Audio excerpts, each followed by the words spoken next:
Hey guys, welcome back to Pikastash's The Royal Trap walkthrough slash playthrough, because I actually know what's going on now. So, basically what happened last episode was that I think Nazaki found out that Cassidy is Caspian. So this is what happens if you really don't know what's, like, in detail what's actually happening if you took Callum's, like, route. So, of course. Therefore, I want a private word in her ear by requesting advice on a sensitive matter. I told her you were suffering from your moon time. How clever. She had no idea what I was referring to.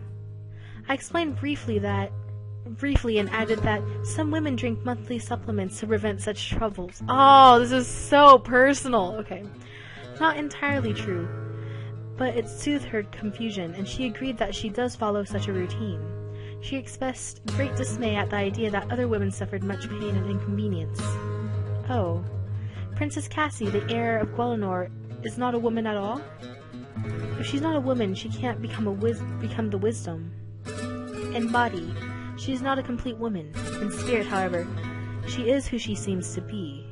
Kind and generous, gifted with the willow's strength to bend rather than break, an ideal wisdom. A few details out of place are not so important. Who among us is perfect? I'm neither ignorant nor afraid, and that makes me a better choice for the husband than many she might face. The only difficulty would be her inability to prove the kingdom with an heir. And that is not insurmountable. Madeline? Oh, no! Okay. You're an intelligent woman, capable of handling delicate tasks and thinking on your feet. You are already known to the princess and deeply entangled in the situation. If I take the throne with Cassidy as my wife, I will still need a partner to carry my heirs. What? If you accept my proposal, if I succeed in my request, you will live in public as the highest member of our staff. A permanent fixture in the palace, your every need met. In private, you would be Cassidy's equal, a full member of the royal family. You would not be a king's wisdom, but you would be the next best thing. He wants me to become his mistress to give birth to his children. Oh! Okay. And then pass them off as Cassidy's children, preserve alive into the next generation? It's improper. It's ridiculous. It's immoral. It's ridiculous. It might actually work. This is madness. Just yesterday, he was attempting to win over a prickly former street girl he thought might be a lost princess in disguise. Now, without an ounce of hesitation, he changes his pursuit of a woman to a pursuit of a woman he barely knows, a woman who is no woman at all. But that's his way, isn't it? No unwavering, no muddy sentimentality. And his offer to me. If he keeps his promises, it's a higher position than I ever dreamed of achieving. A higher position than I could ever have achieved honestly. Poisoning your own son to make him a daughter. How could that ever be right? Cassidy doesn't exist. Not properly. By all tradition, such a person cannot inherit the wisdom. And a marriage of 3 people, there is no tradition for such a thing. And what would happen if someone found out? And do I really want to be bound for the rest of my life to a man like Nazaki? Not like Nazaki. Prince Nazaki himself. The terror of maids and guardsmen. The ruthless Prince of Ice. A schemer. A half-blind pharmacist. Who can puzzle out of mysteries in an eye blink but recoils from a touch of friendship. Can I abandon all I have raised to believe it is right in order to become his concubine? This is sudden. I'm honored by your offer. Honored, yes, but will you accept? I think so, but it seems a bit less wise to pledge your entirety of my future so suddenly. Opportunity does not always wait for careful deliberation. I know that, and I know you're never afraid to seize the moment. I've learned that about you. And I assume you've learned something about me in these past few days, or you wouldn't have made me this offer. Correct? But there's one thing that neither of us knows which, before we can agree on this plan, we ought to find out. Oh?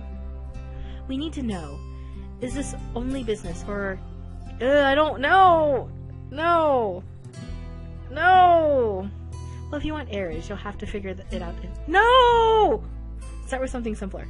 Oh no! No! No! What are you doing? But he does look good up close. Just saying, he does look really good up close.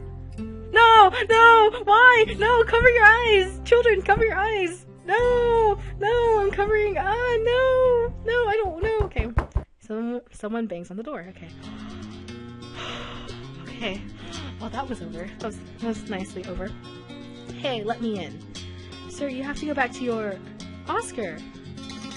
Maddie, are you in here? Are you alright? I look back at Nazaki, but he's gone.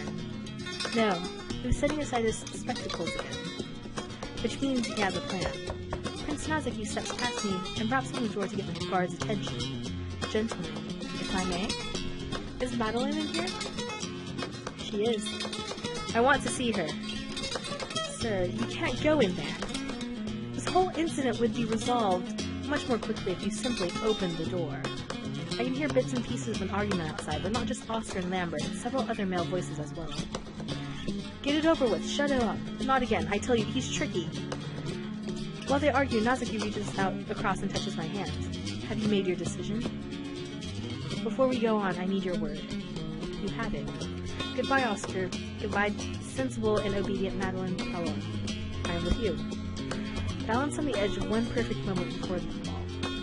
The secret is, one moment is the same as 1,000. You only need one. He draws a tiny length of metal from his hidden pocket in his robes and quickly bypasses the door's lock. Ah, there we are. You're right. I've heard the most awful rumors. So you must remain in your room. Once again, everyone starts to speak over everyone else, but Prince Nazaki holds up a pale arm for silence. I believe you are mistaken. Prince Oscar must remain in his room, or mine. It makes little difference. As for myself and Miss Ballard, you're going to escort us to a private audience with the king and his wisdom. The triangle! Afflock! Ah! Okay. In the end, the hardest part was breaking the news to Cassidy. As for King Frederick and wise Paloma, I think, in a way, they were relieved. Prince Nazaki was not the suitor they would have chosen for their heir. I had a strong suspicion that they did not intend for any of the 3 suitors at this gathering to be serious contenders for the throne. But he proved himself to be in possession of several important qualities that would be of benefit to Quellenor. Most obviously, he is clever and compatible of planning his way through complex entanglements of secrets and politics, an important asset for a king. On a more personal level, he is open-minded and adaptable enough to accept Cassidy's circumstances and find a way to work with them, rather than being frightened or repulsed as her parents had feared. Beyond that, his knowledge of potions and their effect on the body would be of great use in ensuring Cassidy's health in the future. He will make a strong king, but he is not a man that Cassidy would have chosen for herself, even if she had known herself. Cassidy was brought up in a perfect ignorance of men and women and their differences. Before Callum raised her suspicions, she had no idea there was anything unusual about her. She had once been a boy, the truth left her speechless, but despite it all, she was still the heir to the wisdom, brought up with love, and serve her wisdom at any cost. That was quick. By now I know how everything is shelved. It's easy to find books myself and wait and ask. Do you want to look at this one together? Not this time. Now that she reached adulthood and had been freed from her blinders that her parents placed on her, Cassidy is taking the opportunity to fill the gaps in her education. I've been officially assigned as her companion to help her navigate these dangerous waters of personal discovery, and oh, that's so awkward. For the same reasons, the result of Nazaki's negotiation was an engagement only. There will be no hurried wedding. Everyone needs time. The second hardest part was convincing Oscar that I joined this arrangement of my own free choice, and that I really did wish to leave him. He doesn't know everything, of course. Cassidy's secrets and Nazaki's are not for me to share. But he's not a fool, my prince. My former prince. He can tell that Nazagi and I have forged some sort of connection, even if I can't imagine what I see in him. If he knew the whole truth, I don't think he could understand. I know my family never could. This is not how fairy stories are meant to end. Sometimes I find myself wondering if we made a mistake, if a proper heroine were to come along and cast us all out of the palace in the name of the true heir. But when I look at the way things are now, I can't accept that our lives and what we're doing with them are wrong. Cassie and I are becoming friends. Nazagi will become a great king. He doesn't have to hide his eyes anymore, or do himself harm trying to change them. Cassie didn't have to hide herself, and I have the home and future I've never dreamed that I could. Even Dolores has come out ahead. Nazaki managed to get her reassigned to a country estate, not quite a farm of her own, but it will give her time away from the palace and a chance to see the life that she really wants. I still don't know if Dolores is truly the original Cassie or not, since Nazaki's gambit required that he present himself as already knowing everything. It wasn't prudent to ask too many questions. It doesn't seem relevant now. Rose wanted to see her happy, and now perhaps she can be. I hope we can all be as well. There's an uneasy balance between our 3 points. But sometimes, just for a moment, it comes into focus. And sometimes a moment is all that you need. Oh, okay, okay, he looks really, really, really attractive. Yeah, but it's so awkward that I really can't stand it. It's so awkward. Oh my goodness. So awkward. Okay, so we got Nazagi's good ending.